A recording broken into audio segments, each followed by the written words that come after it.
দেখছি বিএনপির চাইতে বড় দল ইসলামিক দলগুলো আজকে সরমনাই পীরের নেতৃত্বে আলেম সমাজের মহাসমাবেশ পরিণত 54 বছরের ইতিহাসকে বিদ্যাঙ্গুলি দেখিয়ে একটি নজিরবিহীন দৃষ্টান্ত স্থাপন করতে যাচ্ছে। কোন চাঁদাবাজকে বাংলাদেশের রাজনীতির ক্ষমতার মধ্যে নেই, এদেশের জনগণ আর দেখতে চায় না। আজকে জেগেছে জনতা, জেগেছে দেশ, পথ হারাবে না বাংলাদেশ। প্রিয় দেশবাসী, নির্বাচন যত ঘনিয়ে আসছে, নির্বাচনী খেলার মাঠ ততই উত্তপ্ত হচ্ছে। একদিকে বাংলাদেশ জাতীয়তাবাদী দল বিএনপি, অন্যদিকে বাংলাদেশের সকল ইসলামিক দল একই প্ল্যাটফর্মে নির্বাচনী ঘোষণা। কে জিতবে কে হারবে বিলিয়ন ডলারের প্রশ্ন। বিএনপির জন্য এতদিন একটা ফাঁকা মাঠ ছিল, চোখ বন্ধ করে বলা যেত বিএনপি পাস, কিন্তু না। নির্বাচন কমিশনার নুরুল হুদার গলায় জুতার মালা পরানোর পরে বর্তমান নির্বাচন কমিশনার চোখ কান খোলা রেখেছে। খিচুড়ির বাটি হাতে নিয়ে কেন্দ্র দখল করে ধানের শীষে সিল মারবেন, সেটা হবে না। বাংলাদেশের মানুষ যারা হিন্দুত্ববাদের দালালি করবে, জাতীয় স্বার্থকে বিসর্জন দিবে, ক্ষমতার জন্য কিশোর গ্যাংয়ের পোলাপাইন গুলাকে নিয়ে দলবাড়ি করবেন আর ছিনতাই ডাকাতি চুরি করবেন, আপনাদেরকে লাল কার্ড দেওয়া হবে আগামী নির্বাচনে। আজকে বাংলাদেশের মানুষ আস্তে আস্তে তারা বুঝতে শুরু করেছে আগামী নির্বাচনে কাকে ক্ষমতায় বসাবে। অতএব দেশ নায়ক তারেক রহমান যদি নির্বাচনের আগে বাংলাদেশে এসে বাংলাদেশের মানুষকে আশান্বিত করতে পারেন, তবে বিএনপির জন্য কিছুটা ভালো হবে। ইতিমধ্যে বিএনপির হাইব্রিড নেতারা বিএনপির নির্বাচনে সকল কিছুকে ধ্বংস করে দিয়েছে। বিগত 10 মাস হয়ে গেছে বিভিন্ন জায়গায় বিএনপির অতি উৎসাহিত নেতারা আমরা বড় দল, আমরা বড় দল বলে জিকির করা শুরু করছেন। শেখ হাসিনা তো কম বড় দল ছিল না, আওয়ামী লীগ কম শক্তিশালী ছিল না। অতএব বিএনপির ভিতরে এমন কিছু নেতা আছে স্থায়ী কমিটিতে, ক্ষমতায় আসার আগে মনে হচ্ছে ক্ষমতায় চলে এসেছে। আপনাদের এই স্বপ্ন দুঃস্বপ্নে পরিণত হওয়া এখন সময়ের ব্যাপারে মাত্র। জেগেছে জনতা, জেগেছে দেশ। আগামী নির্বাচনে পথ হারাবে না বাংলাদেশ।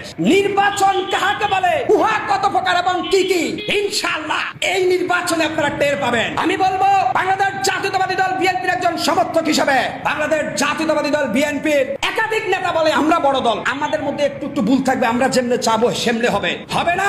করেছে একটা জনসমুদ্রে বাংলাদেশের মানুষ হিন্দুত্ববাদী কোন দালালকে ক্ষমতার মধ্যে আর বসাবে না। আমাকে বলেন আমি নাকি দালালি করি, কিছুদিন আওয়ামী লীগ, কিছুদিন বিএনপি, কিছুদিন জামাত, না।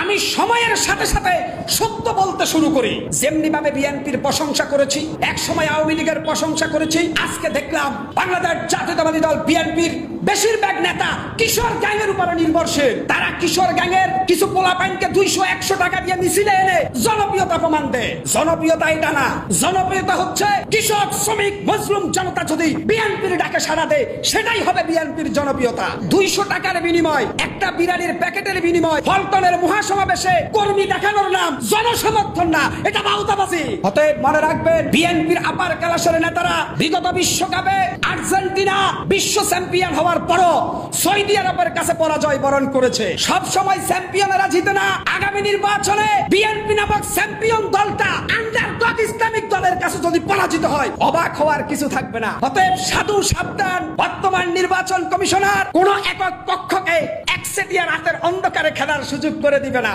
জনগণের ভালোবাসা অর্জন করেন, মাস্তানি দেখানোর টাইম শেষ, ক্ষমতা দেখানোর টাইম শেষ, জোর করে ব্ল্যাক বাক্স সিল মেরে ভরে দিবেন, এগুলার টাইম শেষ। নির্বাচন হবে অবাধ, সুস্থ এবং নিরপেক্ষ, একদম ফেয়ার নির্বাচনে যারাই ক্ষমতা আসবে তারাই এই দেশের ধারক বাহক হবে আগামী দিনে। আগামীর নির্বাচন 54 বছরের ইতিহাসকে বিদ্যাঙ্গুলি দেখিয়ে একটি নজিরবিহীন দৃষ্টান্ত স্থাপন করতে যাচ্ছে।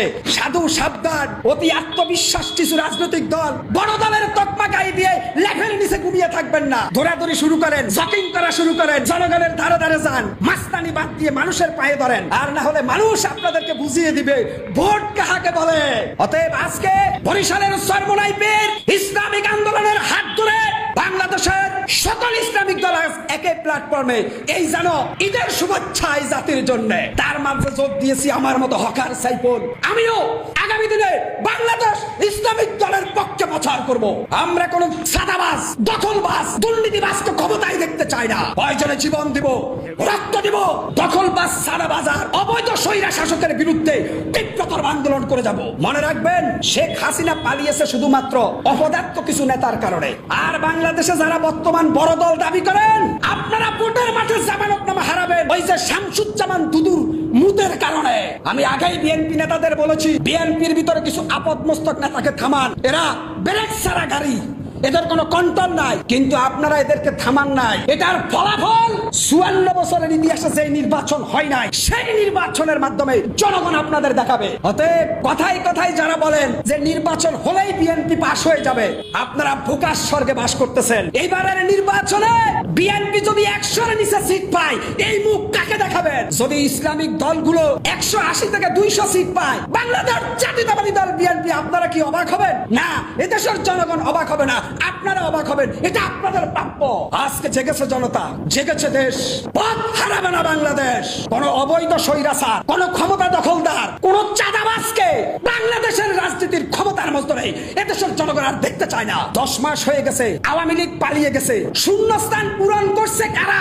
জাতি জানতে চায়। শেখ হাসিনার আমলে আওয়ামী লীগ ক্ষমতায় থেকে না হয় চাঁদাবাজি করছে, কিন্তু যখন আওয়ামী লীগ ক্ষমতার থেকে চলে গেল, এখন কারা চাঁদাবাজি করে জনগণ তাদের মুখ সম্বোধন করে ফেলেছে। সাধু সাবধান, টেম্পো স্টেশন, লেগুনা স্টেশন, বাস স্টেশন, বিভিন্ন বাজার, মার্কেটে কারা চাঁদাবাজি করে জনগণ তাদের মুখোশ জানতে পেরেছে ইতিমধ্যে। সাধু সাবধান। অতএব ভয় দেখিয়ে আপনারা এই জনগণকে আর থামাতে পারবেন না। আমার দুঃখ লাগে, আওয়ামী লীগ যদি চাঁদাবাজি করে, আওয়ামী লীগ দেশ থেকে পালিয়ে গেছে, কিন্তু শূন্যস্থান পূরণ করছে কোন দল? এদেশের মানুষ সেটা স্পষ্ট এখন ধারণা পেয়েছে। অতএব বাংলার জমিনে মাফিয়া, সন্ত্রাসী, চাঁদাবাজ, গডফাদার ক্ষমতার মসনদে যেন না আসতে পারে, সেজন্য এদেশের সকল জনতা হাতে হাত রেখে, কাঁধে কাঁধ মিলিয়ে ঐক্যবদ্ধভাবে ব্যালেটের মাধ্যমে একটা আসল রাষ্ট্রনায়ককে বেছে নেবে বলে আমি বিশ্বাস করি সাধারণ জনগণের মাঝ থেকে। সেই আশা আকাঙ্ক্ষার স্বপ্ন বুকে নিয়ে আজকে বিদায় নিলাম।